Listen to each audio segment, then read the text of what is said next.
আল্লাহ রাব্বুল আলামিন কুরআন কারীমের মধ্যে বলছেন, ইন্না আনজালনাহু ফি লাইলাতিল কদর, ইন্না নিশ্চয় অবশ্যই আমি আল্লাহ তাআলা নাজিল করেছি, আনজালনাহু ফি লাইলাতিল কদর, নিশ্চয় আমি আল্লাহ রাব্বুল আলামিন লাইলাতুল কদর দান করেছি। আল্লাহ রাব্বুল আলামিন তার নবীকে বললেন, এ আমার হাবিবুল্লাহ, আমার নূর নবী মুহাম্মদ সাল্লাল্লাহু আলাইহি সাল্লাম, আপনি কি জানেন লাইলাতুল কদরটা কি? আল্লাহ রাব্বুল আলামিন বলছেন, ওয়ামা আদরাকা মা লাইলাতুল কদর, নবী হে আপনি কি জানেন লাইলাতুল কদরটা কি?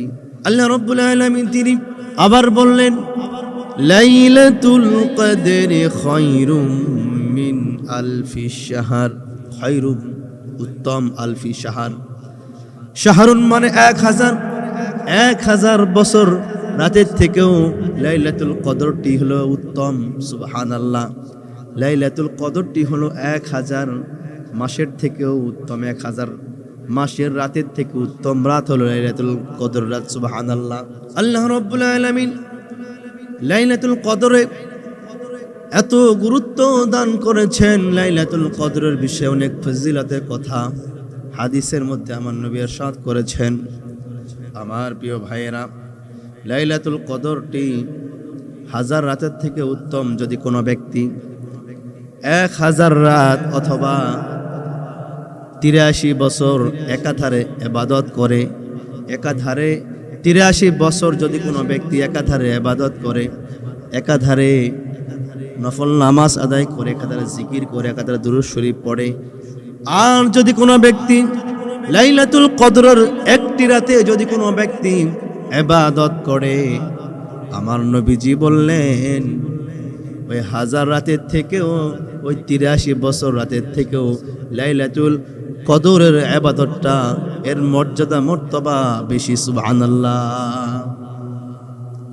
এর মর্যাদা, এর মর্তবা অনেক বেশি। আমার প্রিয় ভাইয়েরা, লাইলাতুল কদরটি 1000 মাসের থেকে উত্তম। এই কদর আল্লাহ রাব্বুল আলামিন কেন দান করলেন? আমার প্রিয় ভাইয়েরা, একজন সাহাবী আল্লাহ রাসূল সাল্লাল্লাহু আলাইহি সাল্লামকে সে বললেন, ইয়া রাসূলুল্লাহ, ইয়া হাবিবাল্লাহ, আমাদের তো হায়াত কম, আমরা অল্প হায়াতে, অল্প দিনে, অল্প সময় বেশি আমল করতে পারি না। ইয়া রাসূলুল্লাহ, ইয়া হাবিবাল্লাহ, অন্য নবীদের বয়স ছিল বেশি, 1000 বছর, 500 বছর তারা বেঁচে ছিল, 200 বছর বেঁচে ছিল, 1500 বছর, 1800 বছর বেঁচে ছিল অন্য নবী রাসূলদের উম্মতেরা। তারা বেশি হায়াত পেয়েছে, তারা বেশি আমল করেছে। আমরা তো শেষ নবীর উম্মত, আপনার উম্মত ইয়া রাসূলুল্লাহ, হাবিবাল্লাহ, আমরা অল্প সময় অল্প হায়াতে কি আমল করব আমরা? আমার নবীজি কি বলবেন? আমার নবীজি চুপ করে আছেন। এমন সময় আল্লাহ রাব্বুল আলামিন তার ফেরেশতা জিবরাইল আলাইহিস সালাতু ওয়াস সালামকে পাঠিয়ে দিলেন। আর জিবরাইল আলাইহিস সালাতু ওয়াস সালাম আল্লাহ রাসূলকে এসে বললেন, ইয়া রাসূলুল্লাহ, ইয়া হাবিবাল্লাহ, আল্লাহ পাক ওহী পাঠাইলেন। আর তখনই সূরাতুল কদরটি অবতীর্ণ হয়ে গেল। সুবহানাল্লাহ। অন্যান্য নবীগণ, রাসূলগণদের উম্মতেরা তারা 1000 বছর বয়স পেয়েছে, হায়াত পেয়েছে। তারা 1500 বছর হায়াত পেয়ে যে আমল তারা করেছে, যে মর্তবা মর্যাদা অর্জন করেছে, শেষ নবীর উম্মত আমার উম্মতেরা তারা ওই পরিমাণ নেকি মর্যাদা মর্তবা তারা অর্জন করতে সক্ষম হল। সুবহানাল্লাহ বিহামদিহি। আল্লাহ রাসূল সাল্লাল্লাহু আলাইহি সাল্লাম সাহাবাদেরকে সঙ্গ নিয়ে বলতেছেন, আমার সাহাবারা, শবে কদর কবে হবে?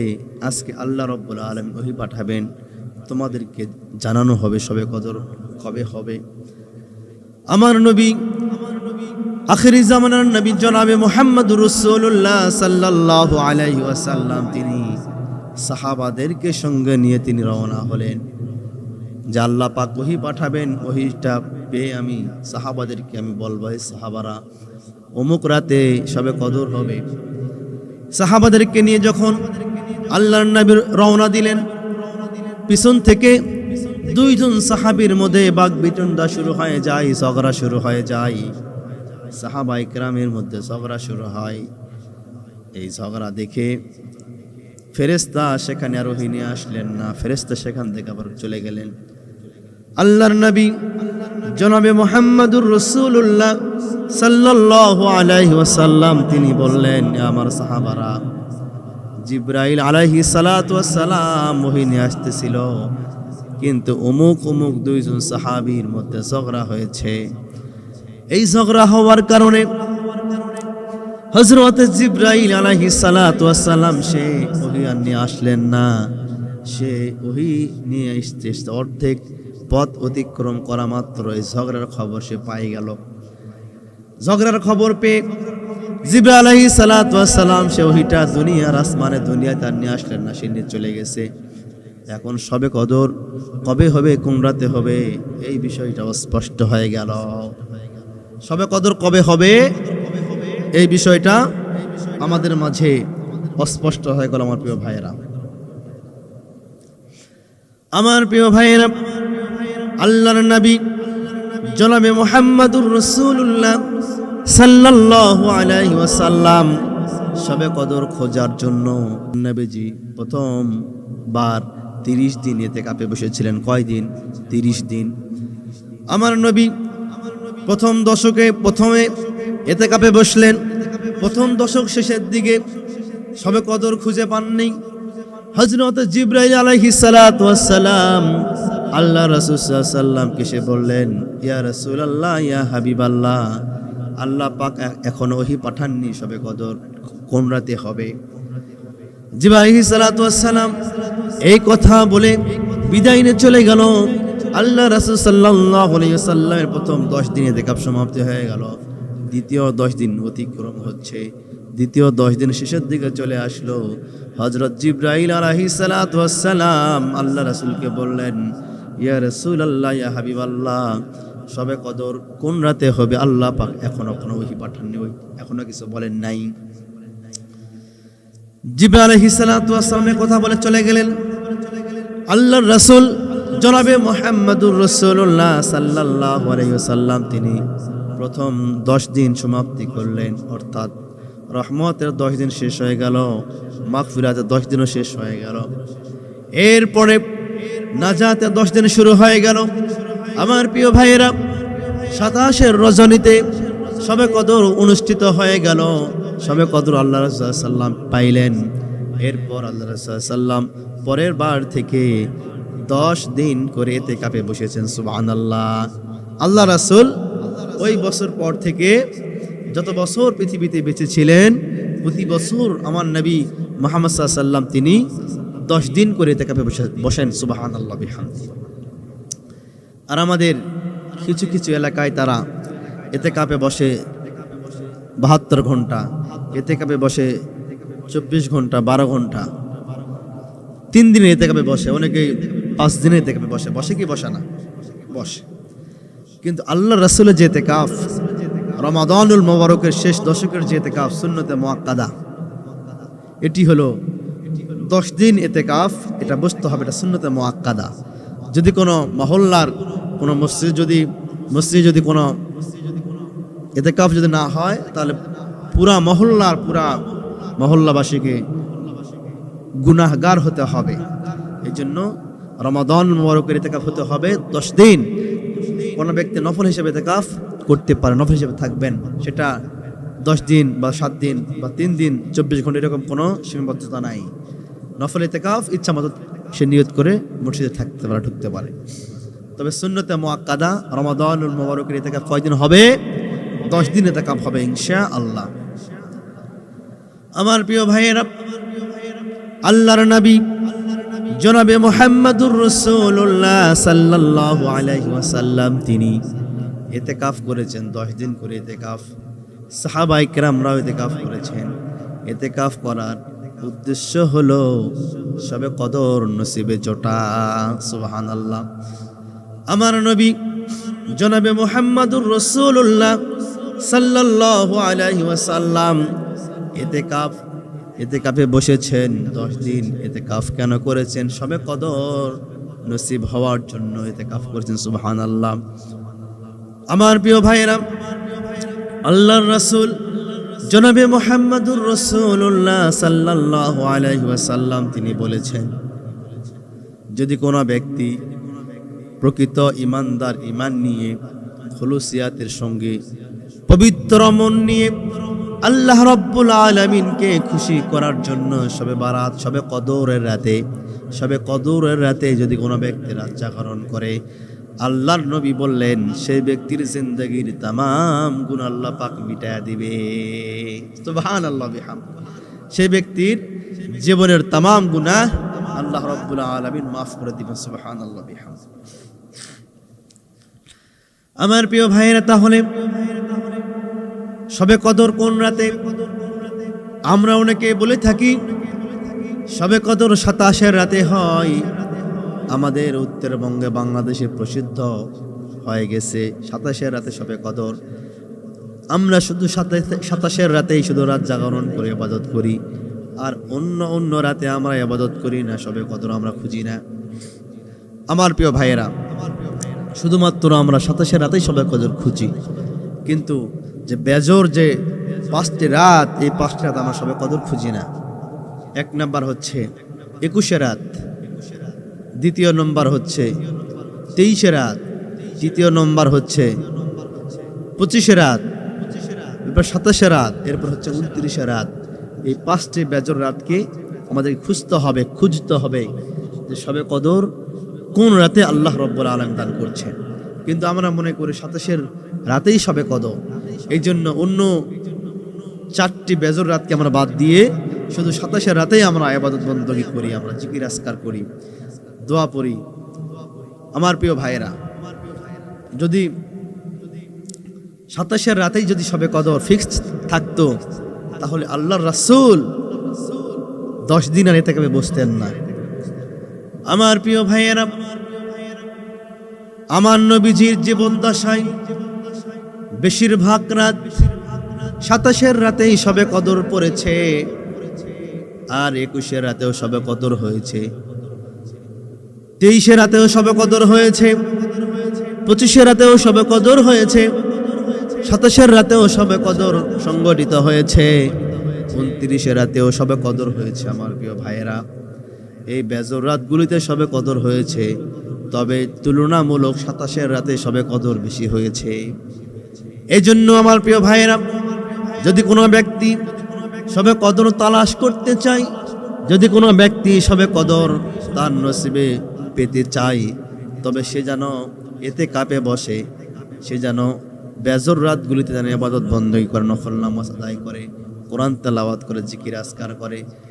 যদি কোনো ব্যক্তি শবে কদর তার নসিবে পেতে চায়, তবে সে ব্যক্তি যেন 21 রাত যেন জাগরণ করে, 23 রাত যেন রাত জাগরণ করে, 25 রাত যেন সে রাত জাগরণ করে, 27 রাত যেন সে রাত জাগরণ করে, 29 রাত যেন সে জাগে। তাহলে আমার নবীজি মুহাম্মদুর রাসূলুল্লাহ সাল্লাল্লাহু আলাইহি ওয়াসাল্লাম বললেন, সেই ব্যক্তির নসিবে শবে কদর সেই ব্যক্তির নসিবে জুটে যাবে। সুবহানাল্লাহ বিহামদিহি। সেই ব্যক্তির নসিবে শবে কদর জুটে যাবে। সুবহানাল্লাহ বিহামদিহি। আমার প্রিয় ভাইরা, প্রিয় হাজিরিন, শবে কদর যে ব্যক্তি তার নসিবে পাবে, সে ব্যক্তি বড়ই ভাগ্যবান ব্যক্তি, শবে কদর তার নসিবে জুটেছে। আমার প্রিয় ভাইয়েরা, জামে তিরমিজির হাদিস, আমার নবীজি জনাবে মুহাম্মদুর রাসূলুল্লাহ সাল্লাল্লাহু আলাইহি ওয়াসাল্লামের প্রিয়তমা স্ত্রী হযরত আয়েশা সিদ্দিকা রাদিয়াল্লাহু তাআলা আনহা হতে হাদিস বর্ণনা। তিনি বলেন, আল্লাহুম্মা ইন্নাকা আফুউন তুহিব্বুল আফওয়া ফাআফু আন্নি। এই দোয়াটা তিনি করতেন যখন শবে কদর আসতো, তখন তিনি এই দোয়াটা করতেন। সুবহানাল্লাহ।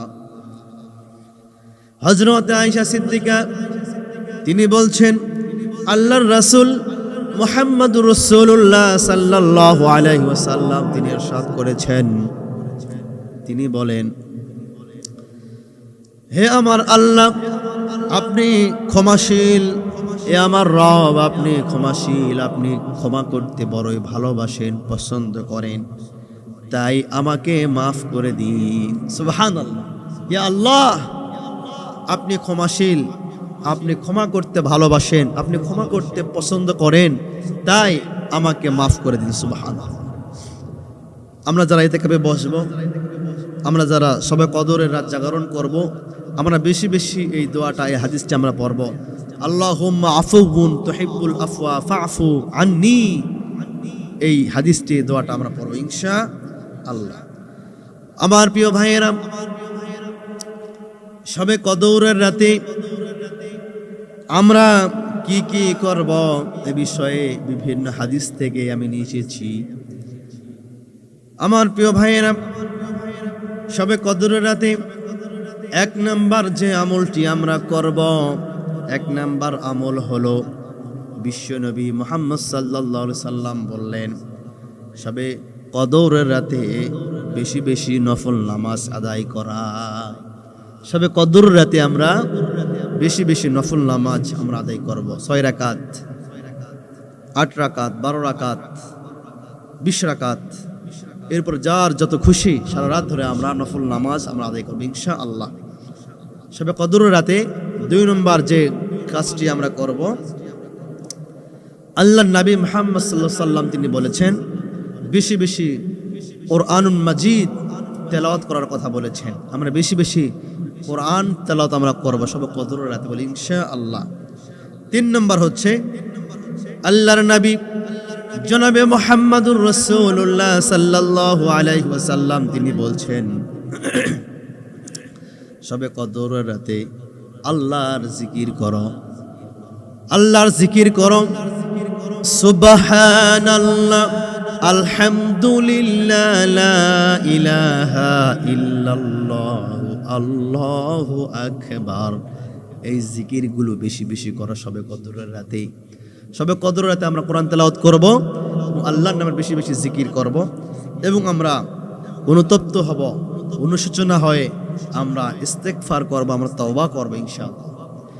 ইস্তেগফার আমরা করব। আমরা মানুষ, আমাদের সবার নিজের জীবনের গুনাহ আছে। আল্লাহর রাসূলের জীবনে কোনো গুনাহ নাই, তারা নিষ্পাপ। কুল্লুল আম্বিয়া মাসুম, নিষ্পাপ, নবীদের কোনো গুনাহ নাই।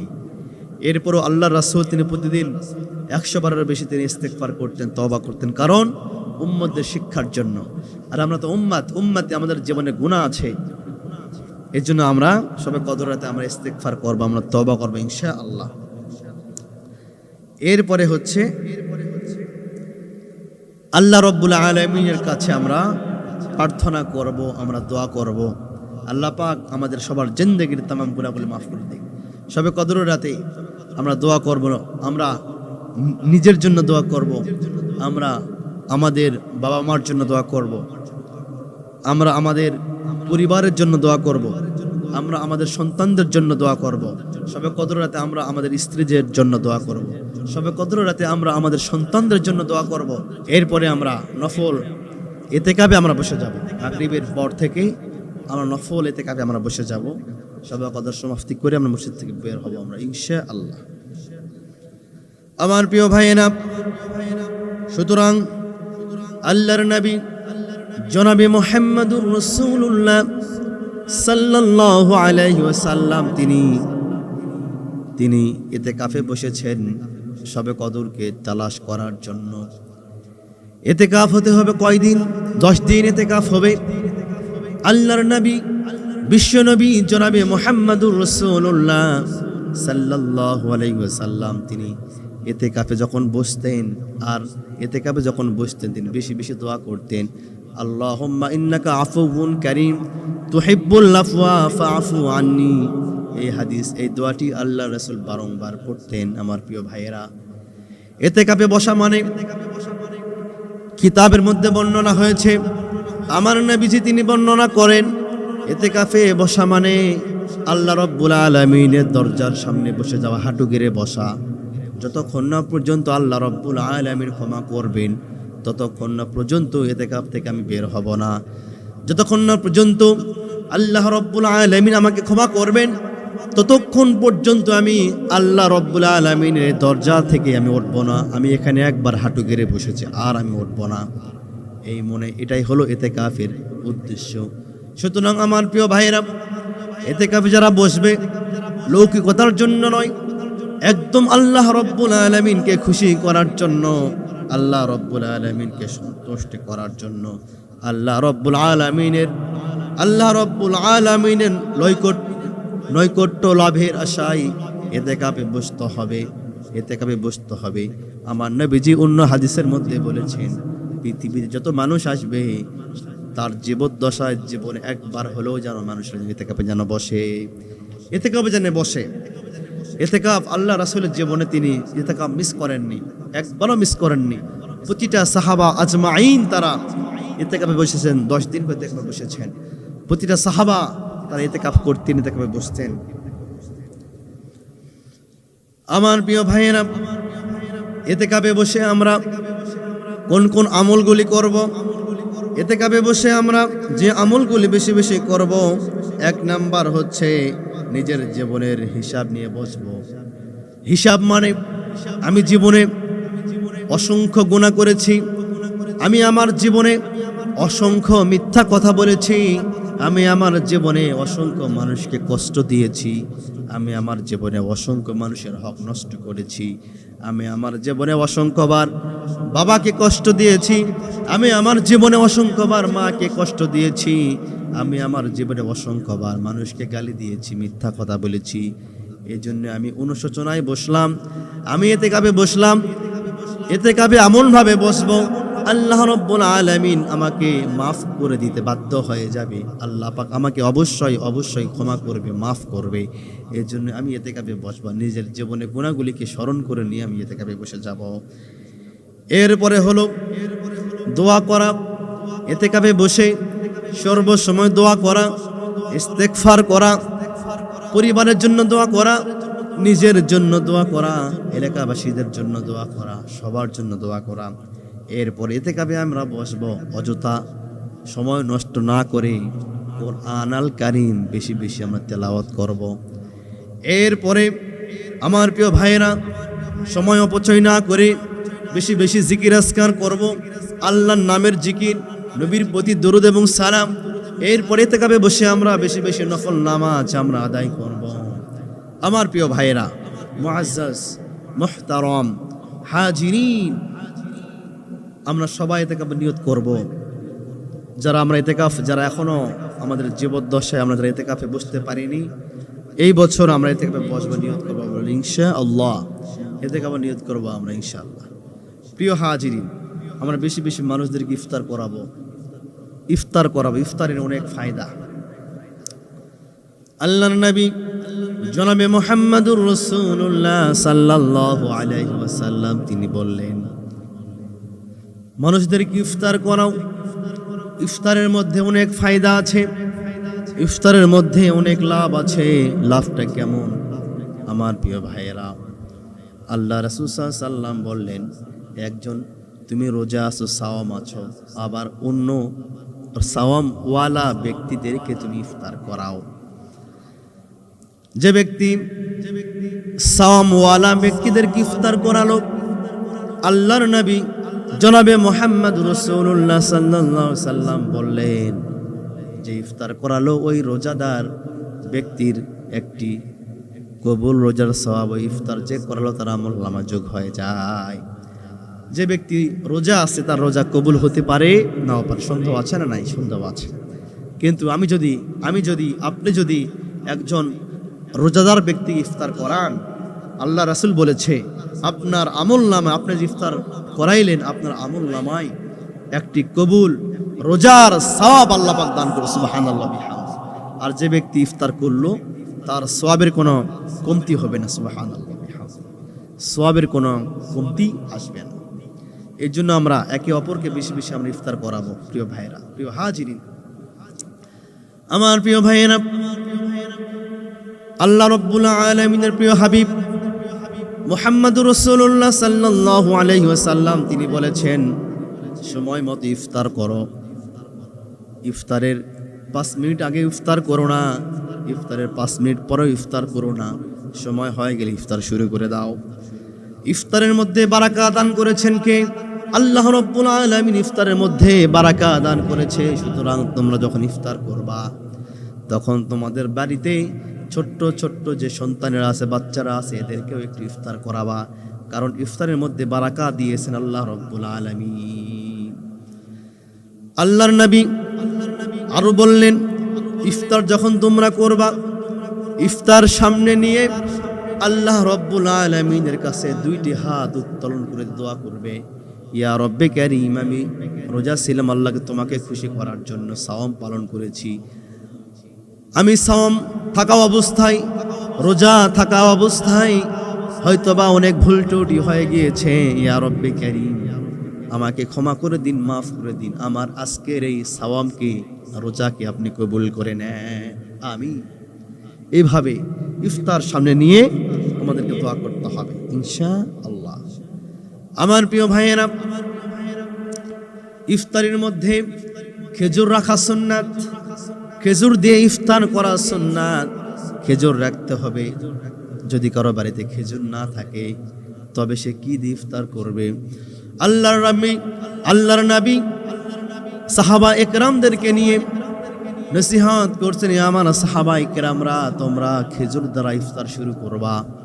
একজন সাহাবী বললেন, ইয়া রাসূলুল্লাহ, ইয়া হাবিবাল্লাহ, আমার তো খেজুর নাই, আমার কিচ্ছু নাই, আমার কোনো দিরহাম নাই, আমার কোনো দিনার নাই, আমি কি দিয়ে ইফতার করব? খেজুর কেনার মতো সামর্থ্য আমার না, আমি কি দিয়ে ইফতার শুরু করব? আল্লাহ রাসূল ওই গরিব ওই সাহাবীকে বললেন, আমার সাহাবী, তুমি শোনো, তোমার যেহেতু খেজুর নাই, তুমি এক ঢোক পানি পান করে তুমি ইফতার শুরু করবা। সুবহানাল্লাহ। খেজুর না থাকলে পানি দিয়ে আমরা ইফতার শুরু করব ইনশাআল্লাহ। আমার প্রিয় হাজিরিন, প্রিয় ভাইরা, ইফতারের মধ্যে আল্লাহ রাব্বুল আলামিন বারাকা দান করেছে। ইফতার শুরু করতে সময় মতো ইফতার করতে হবে। অনেক জায়গায় ভুল করে মুয়াজ্জিন সাহেবের একটু আগে আজান দেয়, আর বিশেষ করে মা বোনেরা ইফতার নিয়ে বসে থাকে, আজান দেওয়া মাত্র ইফতার শুরু করে। হাসানা নাই এরকম, আজান দেয়া মাত্র আমরা ইফতার শুরু করি, কিন্তু আমাদের হাতে তো ঘড়ি আছে, সময় আছে, আমরা সময় দেখে আমরা ইফতার করব, সময় দেখে আমরা ইফতার করব। অনেক সময় মুয়াজ্জিন সাহেবের অসুস্থতা থাকতে পারে, অনেক সমস্যা থাকতে পারে, সমস্যার কারণে হয়তো 1 মিনিট 5 মিনিট আগে আজান হয়ে যেতে পারে, সমস্যা থাকার কারণে হয়তো 5 মিনিট বিলম্বে আজান হয়ে যেতে পারে। তো এই জন্য আমরা সময় দেখে আমরা ইফতার করব ইনশাআল্লাহ। আমার প্রিয় ভাইয়েরা, সাহারি করতে হবে সময় মতো। সাহারির মধ্যে আল্লাহ রাব্বুল আলামিন বারাকা দান করেছে, আমাদেরকে সময় মতো সাহারি করতে হবে। সাহারির মধ্যে আল্লাহ রাব্বুল আলামিন বারাকা দান করেছে। আর সাহারির উত্তম সময় হচ্ছে সাহারির শেষ সময়।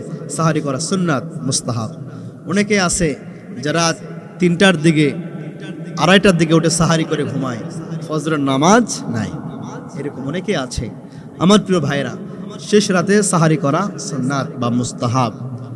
আল্লাহ রাসূল সাল্লাল্লাহু আলাইহি ওয়াসাল্লাম তিনি শেষ সময় সাহারি করতেন। সুবহানাল্লাহ।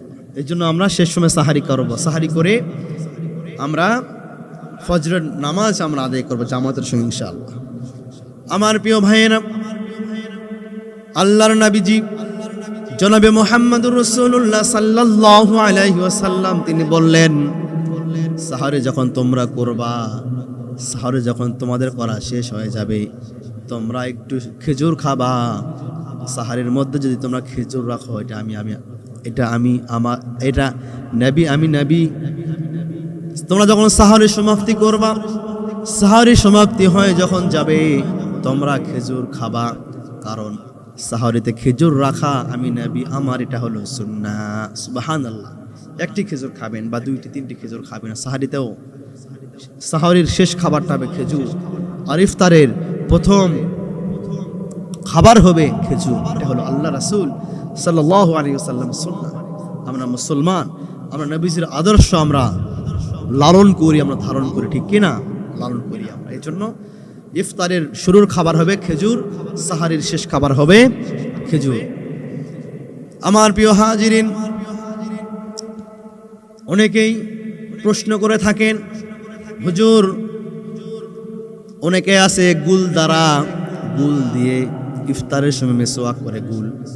এই গুল তো এমনি থেকে খাওয়া মাকরুহ তাহরিমি, এই গুল দিয়ে অনেকে আবার ইফতারির শুরু আগে মিসওয়াক করে গুল দিয়ে, এর রোজা মাকরু হয়ে যাবে। গুল কি হবে? প্রিয় হাজিরিন, তো এমনি থেকে মাকরু তাহারিমি। অনেকে আছে প্রশ্ন করে, হুজুর কাঁচা মিসওয়াক দিয়ে মিসওয়াক করা যাবে কি না? প্রিয় হাজিরিন, আমাদেরকে শুকনো মিসওয়াক দিয়ে মিসওয়াক করতে হবে, দাঁত মাজতে হবে, পরিষ্কার করতে হবে। কারণ ভিজার মধ্যে যেগুলো ভেজে থাকে তার মধ্যে রস থাকে, এই স্বাদ থাকে, স্বাদ আপনার জিহবাতে গেল, ভিতরে গেল, এই রোজা নষ্ট হওয়ার সম্ভাবনা থাকে, রোজা মাকরু হওয়ার সম্ভাবনা থাকে, মাকরু হয়ে যায়। এই জন্য শুকনো দাঁতল দিয়ে বা শুকনো মিসওয়াক দিয়ে আমরা দাঁত পরিষ্কার করব ইনশাআল্লাহ। আমার প্রিয় ভাইয়েরা, আল্লাহর নবী জনাবে মুহাম্মাদুর রাসূলুল্লাহ সাল্লাল্লাহু আলাইহি ওয়াসাল্লাম তিনি সাদকাতুল ফিতরের বিষয়ে তিনি বলেছেন, সাদকাতুল ফিতর আমরা কখন আদায় করব?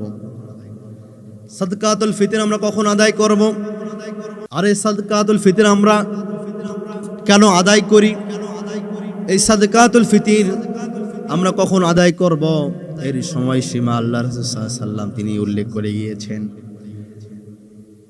আমার প্রিয় ভাইয়েরা, সাদকাতুল ফিতর আমরা কখন আদায় করব?